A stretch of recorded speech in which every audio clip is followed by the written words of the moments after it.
All right, guys. Thanks so much for listening to another episode of the CX Chronicles Podcast. I'm your host, Adrian Bradshaw.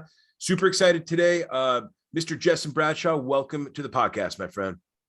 Thanks so much for letting me come speak to you for a while. Absolutely. No, we had a blast chatting the other day, guys.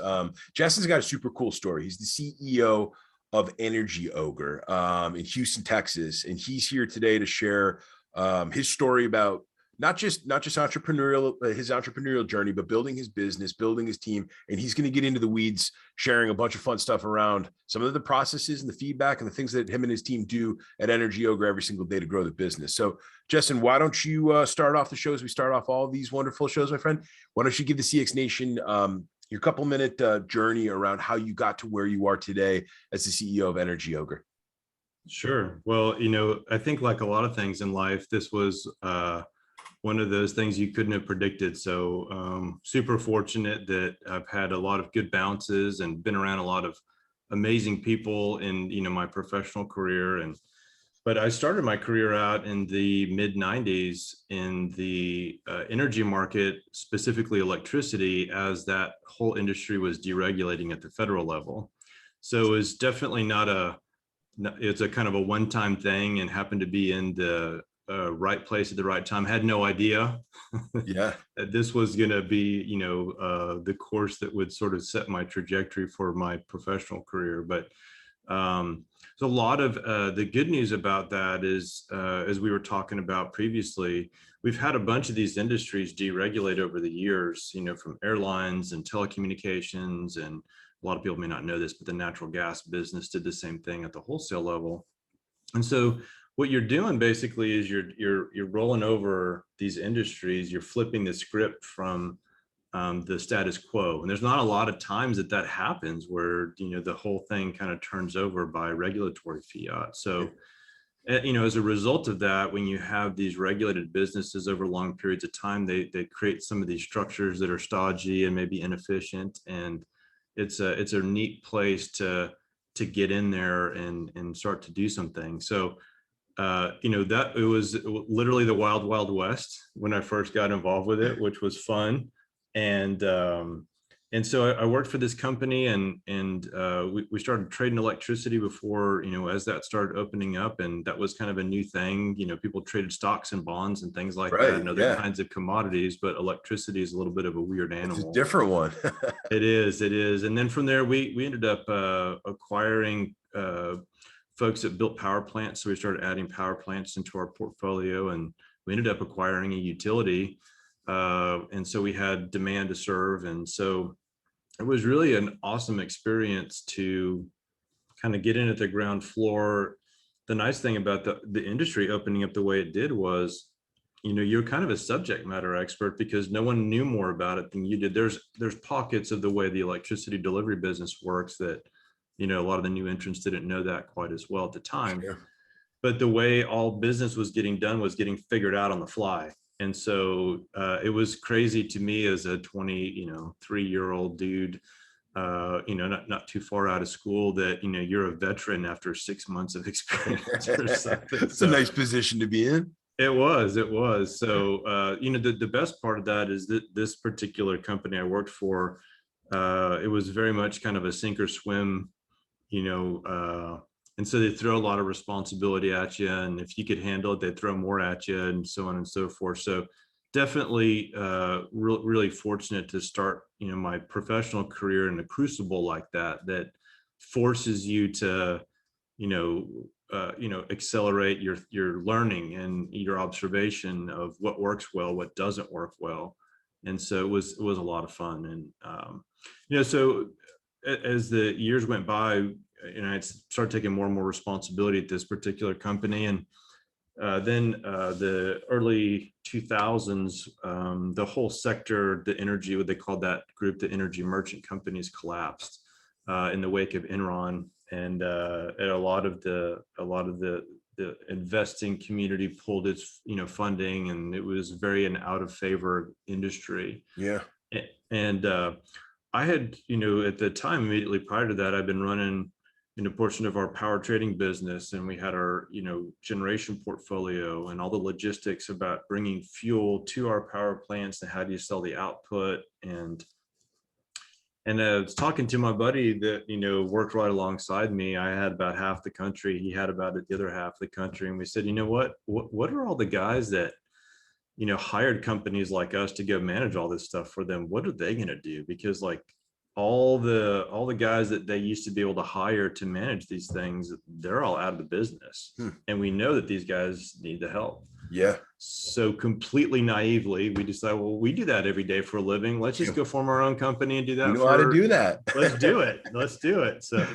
So we, quit our jobs, and it took about, 45 seconds to have a little bit of seller's remorse. Like, oh, wait, what?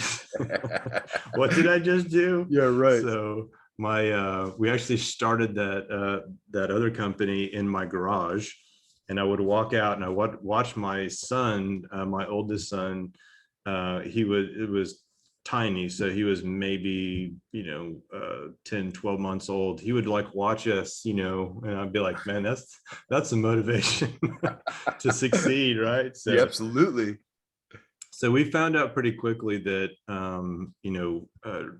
running a new business when you're putting your own shingle up, as opposed to having all the heft and resources of having a Fortune 500 company behind you, is a little bit of a difference. Big time. Big time. Even though you know how to do it all, you really have to find someone that's willing to take a chance to let them turn the keys over. And most of these investments are hundreds of millions of dollars worth of invested capital, if not billions. So we were a little bit naive, but fortunately we found a couple of anchor customers at the very beginning and kind of took that business off like a rocket ship. That's awesome. So wait, Jesson, before we move forward, a couple of questions. Number one, I'm happy that you called out this point of just like, number one, the risk, right? The jumping off the cliff, because I think it's important to call out, for folks that are, aspiring startup founders, business executives, even just emerging leaders, even just guys and gals that are literally going to be coming up the rank and they're going to be taking over a team, taking over a department. You just call that one of the biggest things that almost every single one of us had to do at some point. And that's take a huge risk, whether it's saying goodbye to your big comfy energy paycheck, right? Which I'm sure you and your friend did.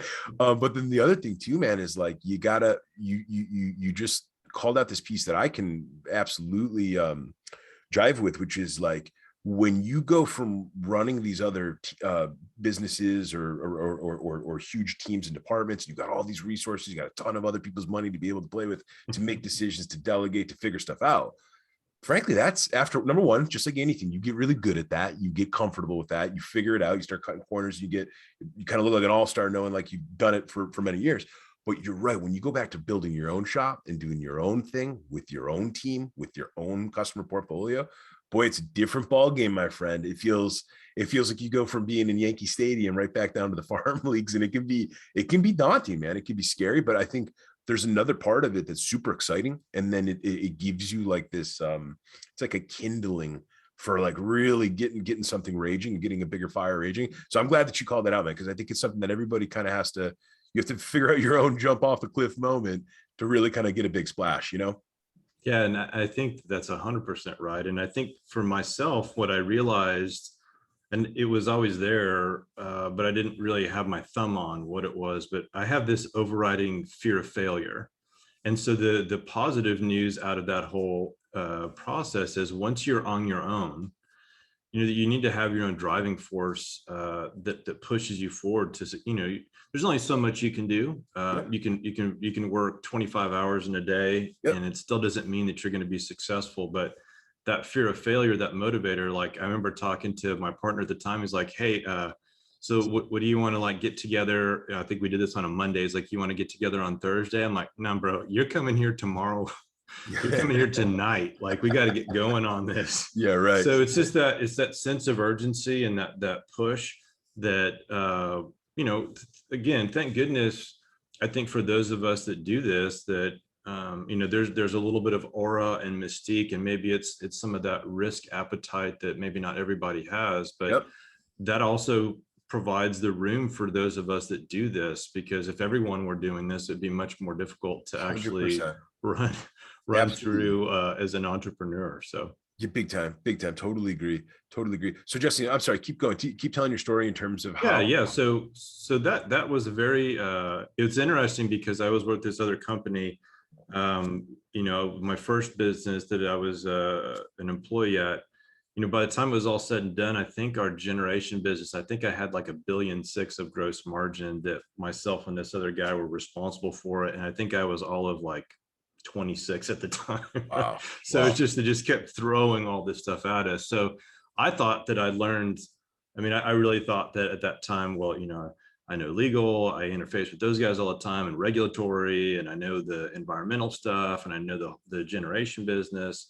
But then when we started our other business, to your point, when you're having to step back and do all of it again, that was a different kind of crucible that I just didn't, I wasn't aware that existed. So I probably learned more in the first 3 or 4 years of running my own business than I did in the previous 8 to 10 years Yeah. of operating at a pretty high level, in this big Fortune 500 company. So we did that. And interestingly, when we got going, because we were kind of singing for our supper at the beginning, you're looking for all these other opportunities that you can, we can do that. We can do that. Yeah. Yeah. Yeah. Like you Yeah. go in, oh, we're not going to turn away any business. Right.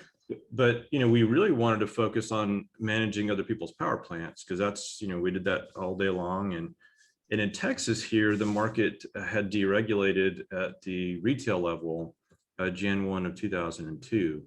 And so we had this new industry that was starting here with a lot of these small retail electricity providers. And oftentimes what we saw was there were guys that were really good at sales, Yep. where they had an incumbent customer base selling something else, and then they wanted to get into the electricity space. And oftentimes those guys didn't know anything about electricity, or they were not subject matter experts, didn't know how to handle the logistics around it, didn't know how to forecast their demand for electricity. Well, if you think about it, power plants and power generation and the demand, they're just hand in glove. They're literally opposite sides of the same coin. And because we had this other utility that we managed before, we had a lot of experience in demand management, load forecasting, how to make procurement decisions around those fixed demand obligations. So we started providing these services to these small retail electricity providers. And it's one of these weird things, like we thought we were going to be more in power generation. Like I'm a wholesale guy. I started on the wholesale side. We traded wholesale. Retail was always, a very, magical, unicorns and rainbows. And that's just stuff that it didn't make any sense to me. Yeah, right. And I don't get it.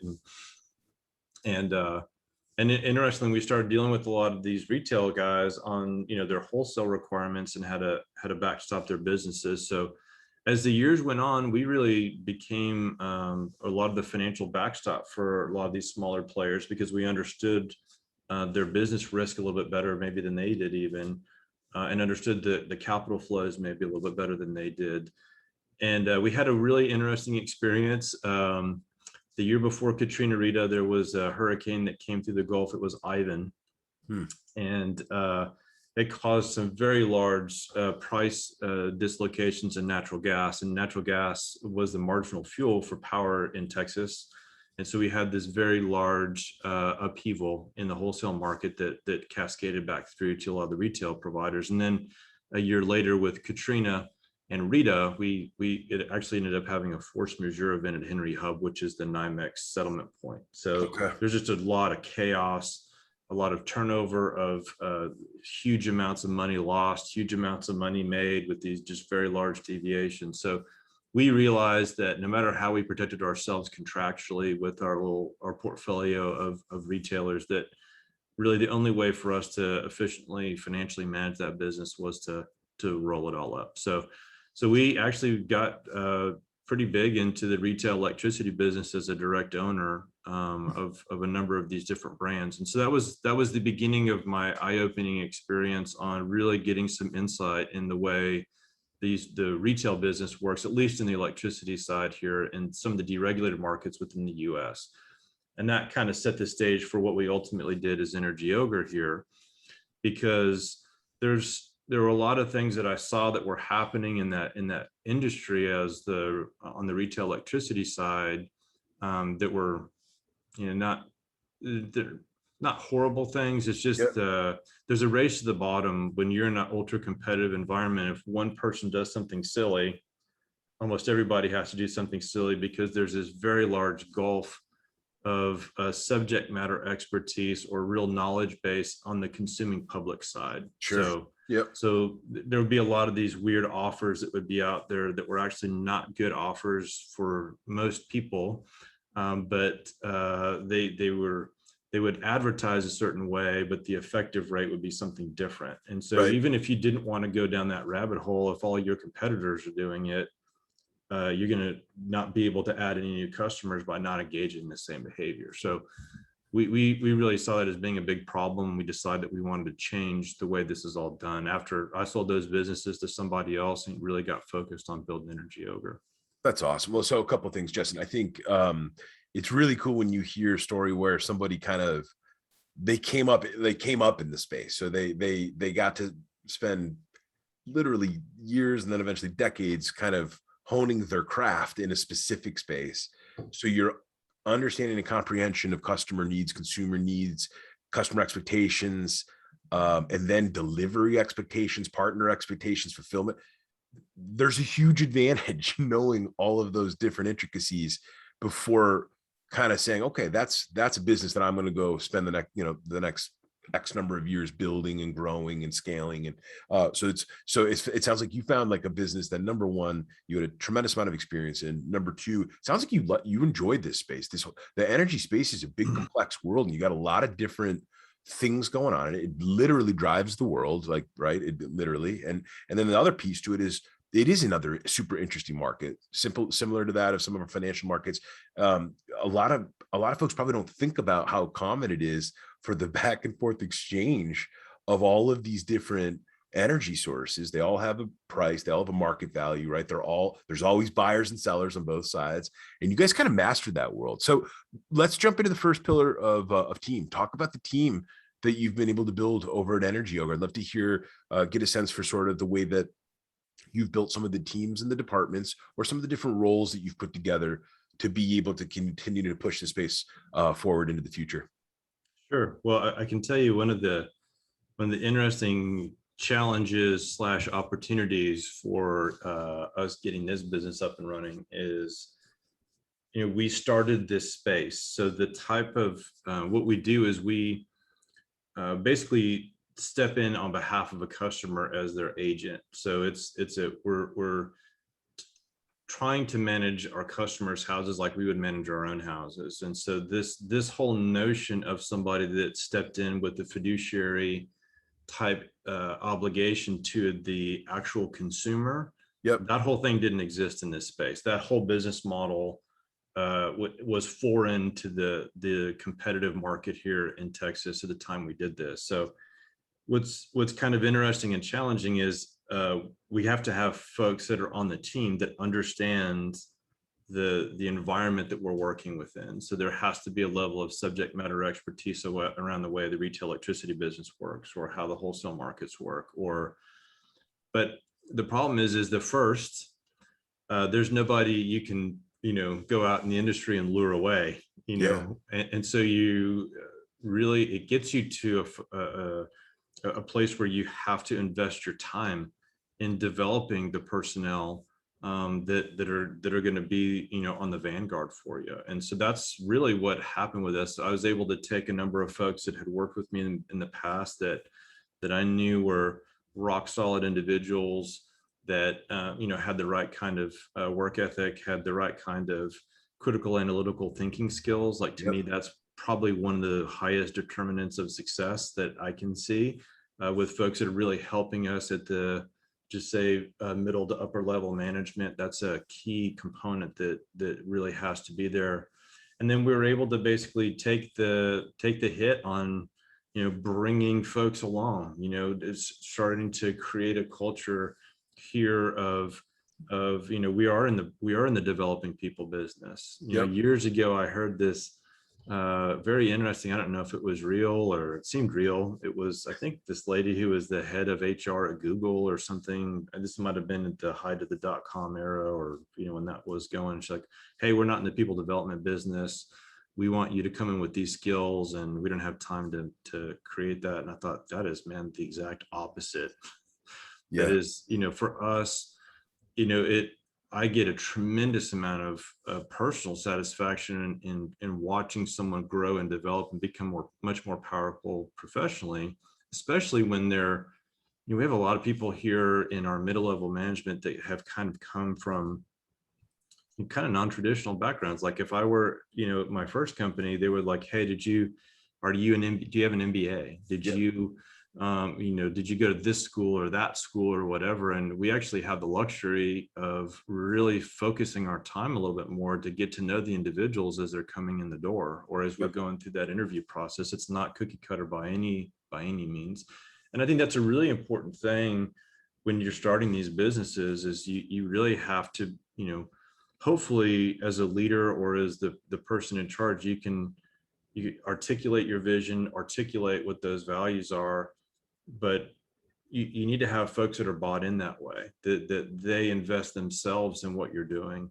And I think for a lot of people, they're just looking for an opportunity. And we find that some of the strongest people that I've worked with are folks that probably would not have had a chance, going through the traditional ways, that they're just solid. We were able to find some of those folks by spending a little bit extra time getting to know them in that interview process or getting up and running. And that's been a huge windfall for us. That's huge, Jesson. I can look, I know that for the 10 plus years that I was in New York City working at all these different venture capital backed startup companies, that's the exact same thing that we found in that world, because we were in New York. The reality was these folks, some of these, the best, the brightest, the hardest working, they go work at a big bank. They could go work at a big Fortune 500. They didn't need to be working at some shitty little startup in Midtown. They could have went and worked, at a big deal place. And what I found, same exact thing that you saw, is like some of the best people, some of the best guys and gals I ever got to work with, they came in, I think probably with, number one, they knew that they were going to learn a ton. They knew that they would be given a lot more responsibility working in a startup, and they would see a lot more different houses within the business, right?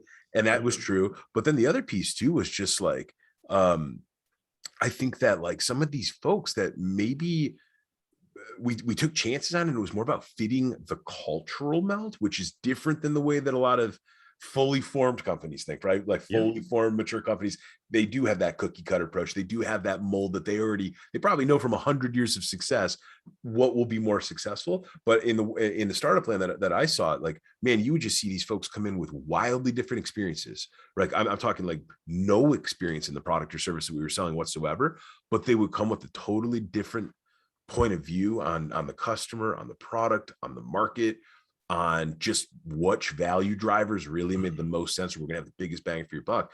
And I think looking back on it, what you're making me think about is like, that's maybe why some of these startup teams, lots of them do that, right? They have very different types of eclectic groups of folks that come together in it. But also it makes me wonder if that's one of the reasons why they're able to make some of these companies goes from $0 revenue to $100 million revenue in less than 5 years, which is, you and I both know, is like, that's ridiculous. But it's because like you have a unique complementary team of different types of folks that come together to make a really, really big, powerful team and make a big story really, really quick. Yeah, especially when you have folks that are coming onto those teams that it's one thing if you come into a large organization where you're going to make your suggestion and then it goes into the machine, and it's got, that whole business has a lot of momentum associated with it. And so the individual contribution is, it's important, but it's not an overall driver. But in these smaller businesses, the correlation of, someone's ideas or someone's efforts, whatever, there's a direct correlation on success. The individual has a huge amount of impact, and it's just a different ball game entirely. And so I think you have folks that really allows, for the people that you have in the team that enjoy that, it really does help create that culture, and especially when you're smaller in a more established industry, one of your largest strengths is your nimbleness. Big time. And so, having nimbleness, and then having folks that have that drive, because they know that their efforts have a direct correlation on what's happening with the business, that can be a very, very powerful combination. Totally agree. You're absolutely right. You get your hands on the steering wheel much earlier. You get your Yeah. hands on the gas and the brakes much earlier. It's very true. Jesson, I'd love to dive into the second CX pillar of tools. Can you spend a few minutes talking about in the energy business and with Energy Ogre specifically, how have you guys had to think about technology, and are there a handful of tools that have really helped to propel the business forward? And then I imagine also as the team has grown, right? You have a big team growing in the Houston area. What types of tools or what type of technology has allowed you and the team to continue to grow the business, grow the portfolio, have a view or a dashboard sense of how you're performing across different areas of sales and ops and all those fun things? Talk about tools for a little bit. Well, at the core of our business, this is really a technology business. I mean, it's a technology company that I like to think about as wrapped in a customer service candy coating. Make it easier for our customers to digest. I like that. That's the first time I've ever heard it like that, Jesson. I like that. The idea there is to do a bunch of these complicated calculations and a lot of these other analytic processes behind the scenes. But not over, if we were just to deliver up the raw data back to our customers, it's overwhelming with what they're getting today. For example, there's, I think, of upwards of about 140 certified retail electricity providers in the Texas competitive market. Of those, maybe 30 or 40 are active in the market at any given day. But we maintain an inventory of, somewhere between 2,000 and 4,000 active rate plans that are available at any given moment. So there are a lot of options, and each one of these customers, they consume electricity with a unique profile, which means that there's a unique set of analysis that has to happen for an optimized provider or an optimized plan to lower their cost or to really focus on cost minimization for that particular load. So for us, you can do it manually till you have maybe 100 people. Yeah. And then it gets really difficult. So we knew that all along. So we were trying to always look at what are the emergent technologies and how do we incorporate those in what we're doing. Whether that's, what are the things, way back when we used to use a lot of neural network types of models and setups for load forecasting. That was a pretty common thing. But well, how do we start to go through and use some of these automations and some of these machine learning opportunities to take a lot of the repetitive things out of the hands of the human beings and put them on machines and allow the human beings to do what they're really good at, which is really servicing the customers and to look for the exceptions. And so for us, when we first started doing this, there's a couple of game changers. In my previous business, we had a dedicated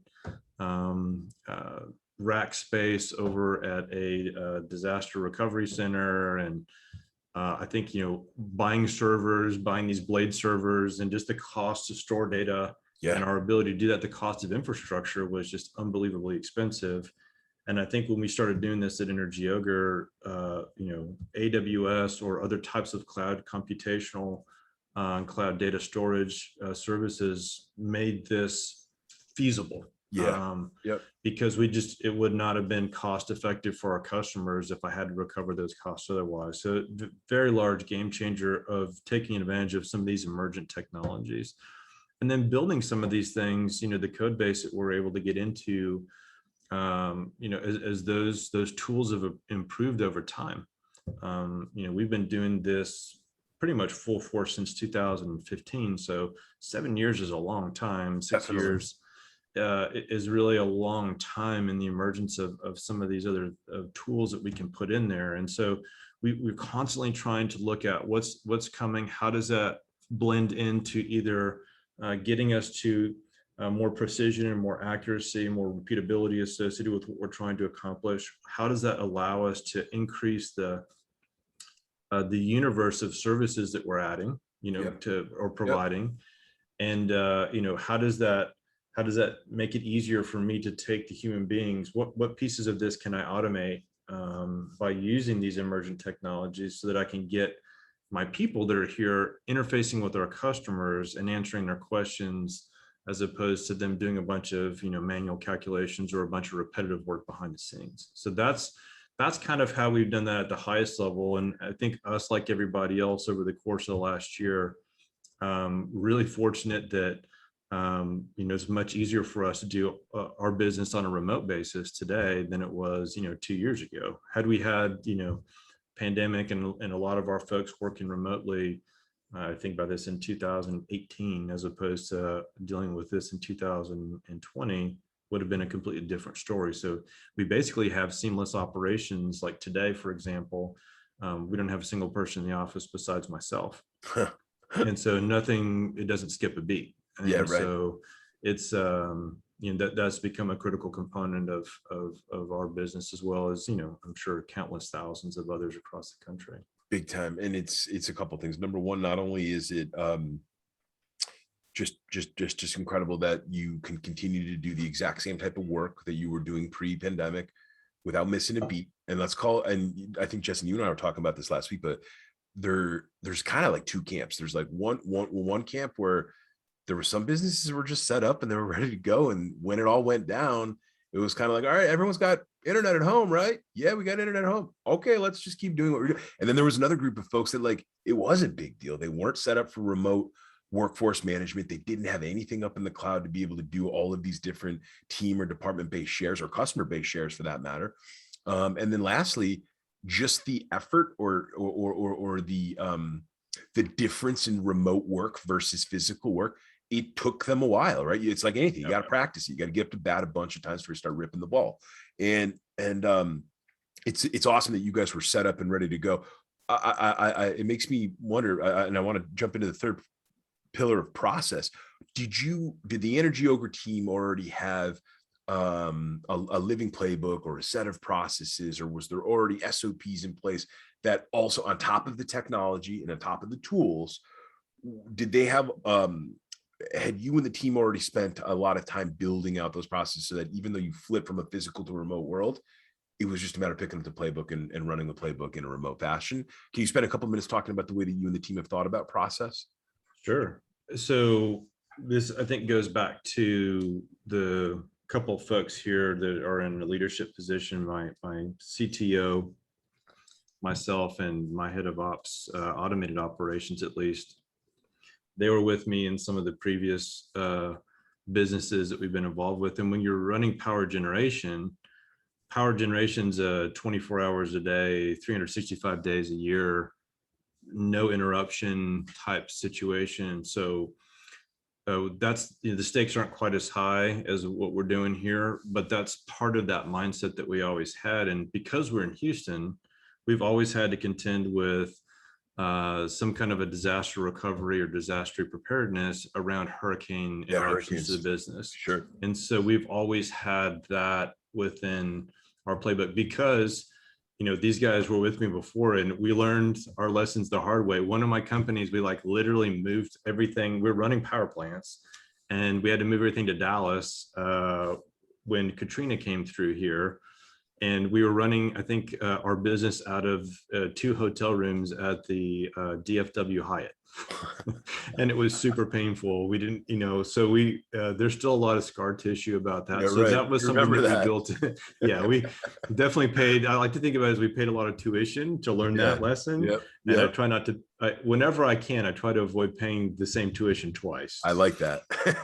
So sometimes people are slow learners, and my wife would tell you I might be a slow learner at times, but yeah, that was part of that's always been something that's been important to us. Now, obviously, having a plan and then executing it are two totally different things. We deal with the things I'm sure everybody else dealt with early on, which was, okay, do all of our employees, do they actually have the type of internet connections in their homes to run voice over IP? Right. Do they have those kinds of bandwidths? Okay, what do we need to do? How do we set something in place? How do we subsidize that for them? How do we make sure that they have the ability? Do we have the appropriate setups? Do we need to replicate their desktop setup in the office remotely? Well, some folks just don't have that much space in their house. So how do we accommodate for that? So there was definitely some learnings associated with that. And I wouldn't tell you that, we hit it perfect. But I think, we were able to push forward and really able to keep that. There's a couple of downsides there, obviously, I think that everyone's grappling with. And, a big part of my thought process as it relates to the consumer, customer service and those aspects of the business as being the most important aspects of our business. When folks are remote and they're not able to interact quite as much, a lot of the camaraderie and team culture and those kinds of things, they can stagnate. And Definitely. it's especially difficult if we're onboarding new employees that don't have any experience. They don't know really well. They don't have a personal relationship with their coworkers by sitting and talking with them in the break room, or us bringing in lunch and them sharing some kind of an interaction around those things. You're getting to know each other. Yeah. And so that was a big challenge for us as well. And so we've really tried hard to maintain. That's one of the things I loved about us being able to get most of our folks back in here to rekindle some of those kinds of things as well. Yeah, and you're right. Depending on who you talk to, it's funny. The world just seems split into two camps in many different types of ways this day and age. But the other thing too is you really do have like I would say half the working population. They love work because of what you just said, Jesson. It's more about like, man, get me out of that house for 8 to 10 hours. Let me like, people like doing their lunch with their friends from work. People like doing their cocktails after work at the cool place that's right around the place from the office. Like totally get that. And then I think that there's this other camp of folks that realizes, wait a minute, I can be hyper focused. I can get my job done in probably under 8 hours, frankly, because I'm not doing the BS that although it's important and this is life, people. So we have to enjoy, like, you're working most of the time. You better enjoy work, or you got to find the things that you enjoy in work. But like, it's interesting. It's very much, we're now in the space where you're seeing the world slowly coming back, right? Slowly but surely. But this is going to be an interesting lingering effect, which is just, now that you have these two different camps, people that can't wait to get back, and then people that are like, man, I'm cool right here in my home office. I'm doing the best work I've ever done, getting it done more efficiently, etc. We're going to have to find that new middle. There's going to have to be a new middle. I know a lot of the folks that come on the podcast talk about, there's a ton of leadership teams and a ton of leadership retreats that have started. I know a lot of people are kind of at least getting started there. I've heard less folks talking about bringing everyone back. Actually, I don't know if I've had anyone on the show in the last 6 months that has come out and said, hey, everyone's coming back to the office. That has not been said yet. So like, we're still in this world where most of us are kind of living in the hybrid or the remote type of place. And I think it's going to be interesting for customer focused business leaders to think about what that new healthy, normal middle ground is, what that new blend is, and then get really good at sort of continuing to reestablish how culture and team and the team camaraderie and all that fun stuff, like all the fun stuff of work, we can kind of still bring that back into the mix, because it's definitely been waning over the last 2 years, but it's just because we're all stuck in our home offices, man. It is what it is. It's super interesting to me. Like, I laughed just watching this change of folks working remotely to begin with. There's a number of people, especially the ones that are interacting with customers every day, super social people. And so being forced to be isolated Great point. is just, you can see it. I can see it over time with them. It's not good. It's just not consistent with who they are. Yep. And then on the other hand, I have my development teams on the IT side of the house. They're probably thrilled. They're excellent. And so for them, they're like happy as clams. Yeah. Like every time you're on a Zoom or a Google Meet or something with them, it looks like they're in a cave. They just look like they're in great shape. But even it's been interesting after a year of all that with those teams. And I basically didn't tell everybody they had to come in, but I didn't want to tell them they didn't have to come in. So we tried to manage it a certain way, and folks on their own trickled back. But even my development team, that they're not the most social people, or that wouldn't be the first box for most of them that they'd want to check off. They're like, no, I want to come in. And so there's something that you definitely want to interact with other people and have fun, and so that it's been interesting to watch that. So for us, I think what we're going to try to do is, we have to have people that are in here enough to train, and the business is still changing enough that we have to make sure that we can have that one-on-one type of time with folks. But we've proven that we can be just as productive working remotely as we were in here. But I've told them all, like, if that means that you can get you a house that's, another 45 minutes away, and, you don't have to slog through, maybe you slog through and commuting, 7 days a month as opposed to 22 days a month. Totally. And Yeah. let's talk about, I'm all about increasing their quality of life as well. Because what I find is, if my folks are happy and they know that they're important parts of the team, and they know that, we genuinely are concerned about their welfare and their advancement, and I want them to think about this as a career, for especially, we have a lot of younger folks that are in here,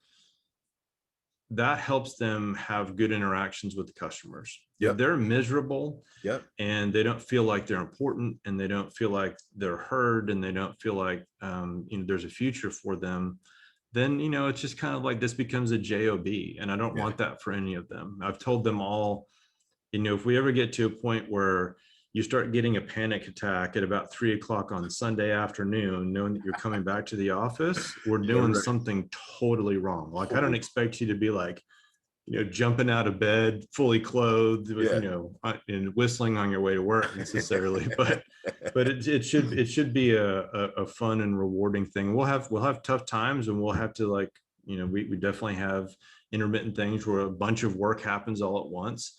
But generally speaking, I want them to be happy and as much as I possibly can, because I think there's a direct follow on to how our customers interact with our business. 100% agree with you, Jesson. I think that some of the best companies in the world today are focused. CX has just become this huge glaring topic, but companies that are killing it with their employee experiences, their EX, they know that if you have happy employees, you're going to have happy customers. And then by the way, as far as feedback goes, some of the best companies in the world today, not only are they excellent at collecting their customer feedback, they're excellent at gathering their employee feedback. And that's what they do with it. Well, Jesson Bradshaw, this has been absolutely fantastic. Before we wrap up today's episode, my friend, please make sure you can share. Is there anything else you want to highlight to the CX Nation? And then most importantly, where can folks find out more about you, sir? And where can folks find out more about Energy Ogre? Well, first of all, I love what you're doing. I think that having a focus on, the customer experience for us, it's especially, like, we're probably the purest form of that business, because electricity is one of those things where you're selling literally exactly the same thing. Yeah, right. Like, there's no difference between any of these providers. And so it's the ultimate fungible commodity that's being sold at a retail level. And so this is one of these business areas that customer service and customer experience, that is truly the only differentiator. Yeah. Yep. And so I think with what you're doing, and especially I love the fact that I hope that entrepreneurs and other people that are thinking about getting involved with doing these things, to me, that everyone says it all the time, but having a customer experience focus, having a commitment to having a top, decile, top quartile overall customer service interaction for your industry space is probably the key differentiator in anything that has anything to do with retail. I could argue that that's probably true on the wholesale side as well. With the customers that you're dealing with, but it's especially critical, in any of these retail businesses. So I love the mission of what you're doing, and I really appreciate the opportunity. I think this long form, hour long or whatever it might end up being, is enough time to get into the nitty gritty and maybe try to impart, whatever value that I can to anyone that's in this. But I love that this is your mission, and being excited about this. And if folks are here in the competitive markets in Texas, or we're focused today, that's basically all the large metropolitan areas outside of Austin and San Antonio. Come visit us at energyogre.com. There's a lot of information about the business. We have some free tools on the website to help you get a sense of, okay, am I massively overpaying versus what I should be paying? Yeah. But again, one of our primary focuses is customer education. And so we have a bunch of tools that help people figure those things out. That's awesome. Well, Jesson, thank you so much for sharing your story, my friend. It's been an absolute pleasure. And we'll look forward to seeing what you and the team at Energy Ogre do next, my friend. I appreciate it. Have a great rest of your day. Awesome. Thanks so much, Jesson.